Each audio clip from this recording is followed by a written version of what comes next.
Welcome to my channel, Glecious TV. Hello guys, andito po tayo sa backyard garden and ito, binubunot ko na po yung mga luya na itinanam ko ng ilang taon. So, kasi magtitinola po ako. So, ito, binubunot ko na siya, marami na po siyang laman. So, ayan oh. Ito, ang dami oh, nag-ultawan. So, at saka ito, ang dami ko na naka-harvest na luya. Ayan. So, ito kini-clearing uli natin itong likod kasi magtatanim po uli tayo. And harvest na po tayo ng mga luya ngayon kasi ang dami-dami pong luya ngayon.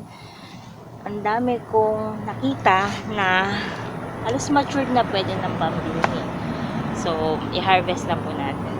So, kita nyo ito guys. So, marami. Ayan, yung mga na-harvest ko today. So, ito, ayan, nagdikitan. Ang dami, oh.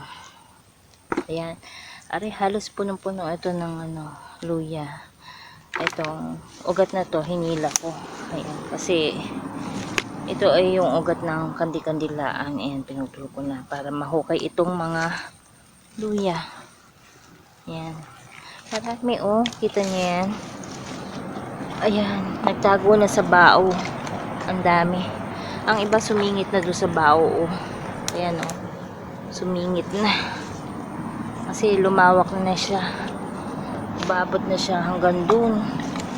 Ayan oh. Kita niyo guys. Ang dami. Nag-ultawa na. Ayan. So, ito, halos umabot na din sa may bato. Ayan, o. Kita nyo yun? Nilawak na ng kanyang ginalawan. Sumingit na siya sa may bao. Ayan, o. Ayun. So, nung nagtanim po ako, nag-start lang po ako dito, isang peraso. Dumami siya hanggang dun. Puno. Dumami. So, ayan. Medyo maguyam. Ang daming guyam. Yan. Harvest po natin yan. So, eto guys. Kumuha po ako ng blanggana kasi yung maliit na timba ay hindi kasya yung harvest ko ng luya. Kaya, madami po siya. Kala ko konti lang. Madami pala. So, kumuha ko ng planggana para i-harvest. Tapos, benta ulit natin. Ayan. Tapos yung iba, gagamitin ko ulit pang punla. Yung binebenta natin na tigti 20 pesos. Tapos, yun namang iba ay gagamitin natin sa lulutuin natin ngayon na panghigop na sabaw ng tinola. At,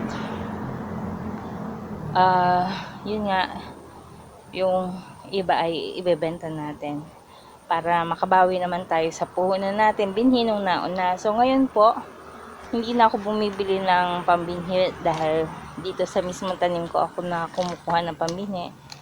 Tapos dagdag income, benta natin ng mga punla. So ayan guys, ito yung timba, hindi siya kasya. Kaya kumuha na ako ng planggana. Ililipat natin kasi may meron pa doon, ang dami pa oh. Yan, marami pa rin doon. Nakakahingal pala mag-okay nito. Okay, transfer muna natin itong mga natimba dito para malaman natin kitang-kita kung gaano karami. Ayan, so yung iba po ay matured na katulad nito. Hindi na siya tinutubuan ng dahon kasi nag-matured na talaga siya doon. So, pag sobrang matured na kasi yan, automatic na wawala ang dahon kasi nalalanta na yung dahon. Ayun, katulad na rin mga nauna. Sayang oh, natunaw na. Hindi ko na harvest, sayang. Kasi pag natunaw na ang dahon dito,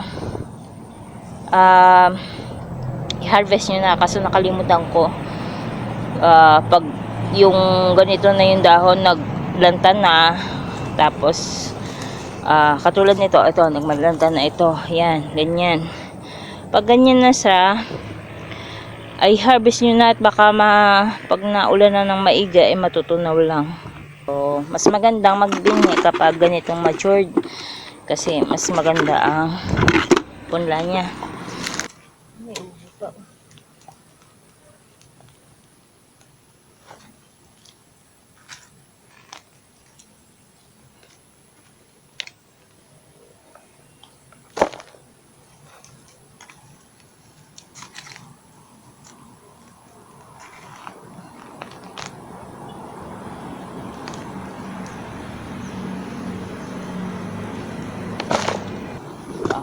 Tinanggal ko po itong bao.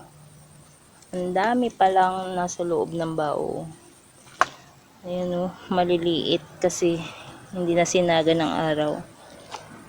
Ang dami-dami na. Tapos, itong ube, palalakihin natin. Nadamay siya sa pagbunot. Sayang o nasugatan. Kasi nga, katabi siya. So, sayang o. Nalaki ng ube. Ay. Ito po. Sa planggana. So, kikiluhin natin mamaya. So, guys, ang dami po nating nahukay na luya, oh. Ayan, super dami. At ating lilinisin dito sa gripo. Ayan, para makita natin ang ayos ang laman. Session na kayo at ako'y pagod na sa puhukay. Ang dami. Ang hirap hukayin kasi dikit na dikit sa lupa. Ayan. Hay, tapos ngayon gagawin natin sa sako na lang natin ipupunla yung iba para madali-daling mag-harvest. Ayan. Ang daming luya.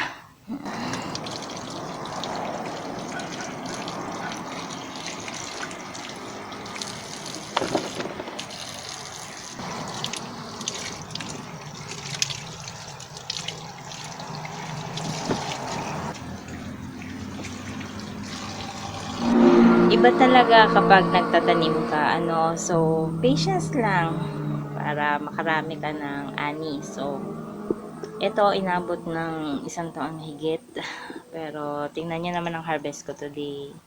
Ayan, diba? Sobrang dami.